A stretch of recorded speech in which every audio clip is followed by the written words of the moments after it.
शेखर जी, सभापति रीना देवी जी, उप सभापति पूनम देवी जी, राजेश जी, संतोष जी इस कार्यक्रम में सहयोग कर रहे हैं। चूंकि रेल के पदाधिकारी हैं लोग, डॉक्टर रोहित यादव जी, शुभांशु द्विवेदी जी, वीरेंद्र कुमार सिंह जी, तरुण कुमार शर्मा जी, उपस्थित अभिभावक, नौजवान साथियों, मुझे कहने में कहीं शंका नहीं है कि आजादी अमृतकाल का मेला चल रहा है। आजादी के वर्षों वर्ष बीत जाने के बाद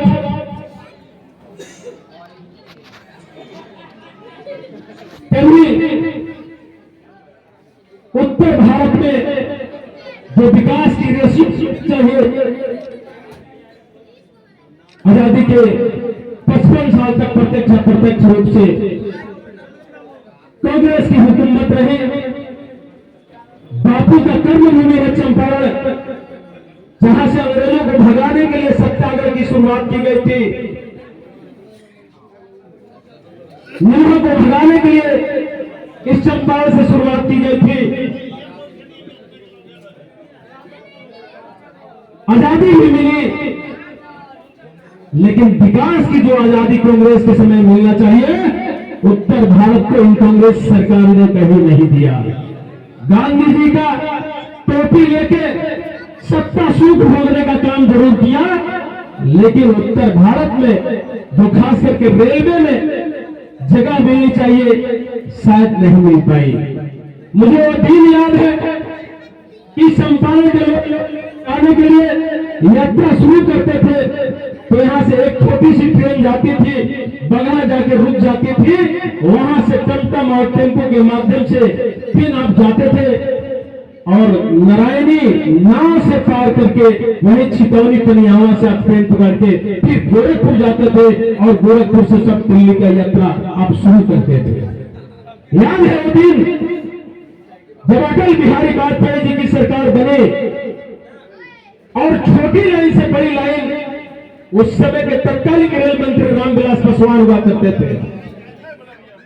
छोटी लाइन से बड़ी लाइन में जब तक तब्दील हुई और जब पनियावा का पुल बना, तब उत्तर भारत यानी उत्तर बिहार के लोग डायरेक्ट चंपारण के लोग, गांधी जी के सत्याग्रह की धरती के लोग तब दिल्ली की सफर नरकटिया से बैठकर और डायरेक्ट दिल्ली का सफर तय किया लोग।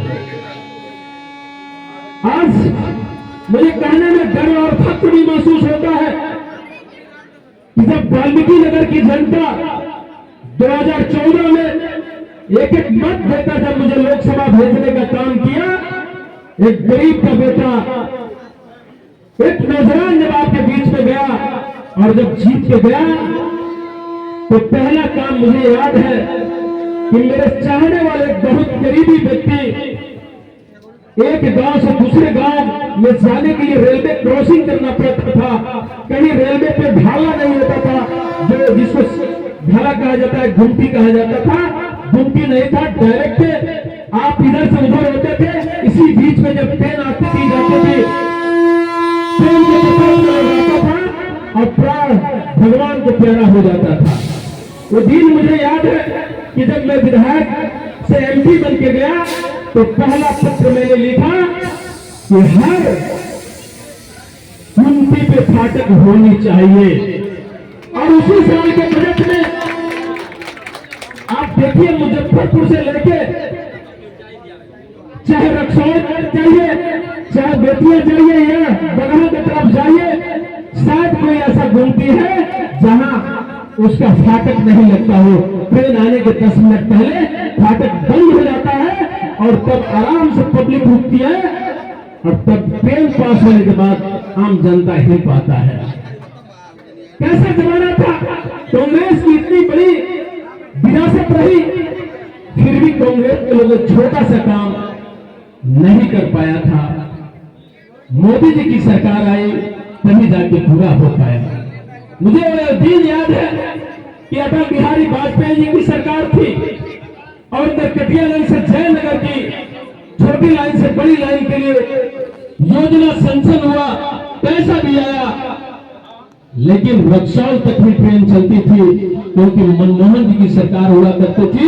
इस चंपारण को उस समय भी अछूता रखा गया जब 2014 में सांसद बनने के बाद निरंतर प्रयास करने के बाद रक्सौल से नरकटिया ट्रेन चलती है, वो भी बहुत कम मात्रा में ट्रेन चलती है।